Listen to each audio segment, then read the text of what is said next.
අලුත් අවුරුද්දක් හැඩවන්නට පුංචි නිවසකට සිනහව රැගෙන එන්නට අප නිතර දකින කෝණයෙන් ඔබට අප සිතුවා ඔබට කියන්නට කැපකිරීම් වලට කැප වුණු මිනිස්සු රැඳෙන්න අප සමග දුමාරේ අවුරුදු චාරිකාව.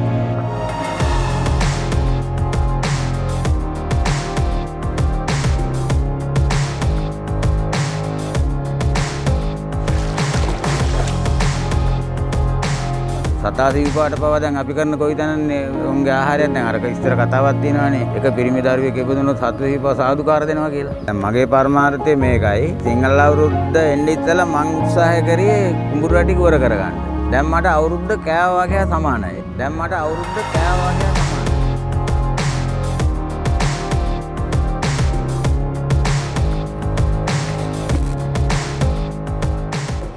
අවශ්‍යතා සහ උවමනා මත මිනිස්සුන්ට අවශ්‍ය දේවල් එකම තැනකින් ගන්න තියෙන ගමේ තියෙන හොඳම තැන සතිපොළ. අවුරුද්දට බක් මාසෙට සතිපොළ හරිම කාර්යබහුලයි. නන්ද තෙල්ලයක් ගම්මුද? ඇත්තටම මේ සමාජයේ ගොඩක් ඉන්නවා මේ ධනිස් සමාරු, කොන්දේ අමාරු තියෙන කට්ටිය. ඉතින් ඒ අයට මේ බෙහෙත් තෙල් එක ඉතාම හොඳයි.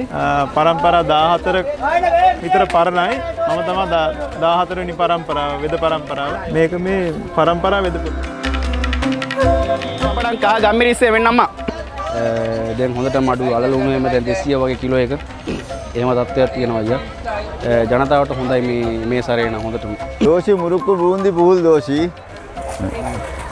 සියලු මෙලා විදිමින් ඉබහනි මන් තා මම ඇවිල්ලා උදේ 8 පටන් ගත්තේ. ඒලා ඉන්න රෑ 7-8 වෙනකම් මෙතනද ඉන්නේ.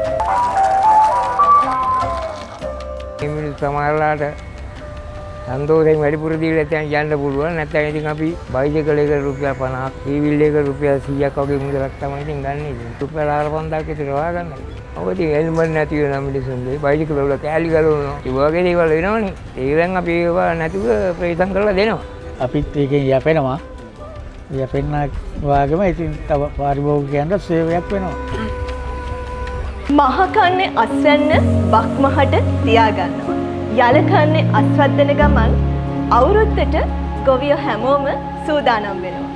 ගමක වෙන සංසිද්ධි ගොඩක් මැද්දේ සියලුම දෙනා අවුරුද්දට කලෙලි බහිනවා. ගමක් කියන්නේ හරිම සුන්දර තැනක්. එකිනෙකාට උදව් උපකාර කරගනිමින් මේ ලබන්නා වූ අලුත් අවුරුද්ද සාමය සතුට පිරි සෞභාග්‍යවත්ම නව වසරක් වේවා.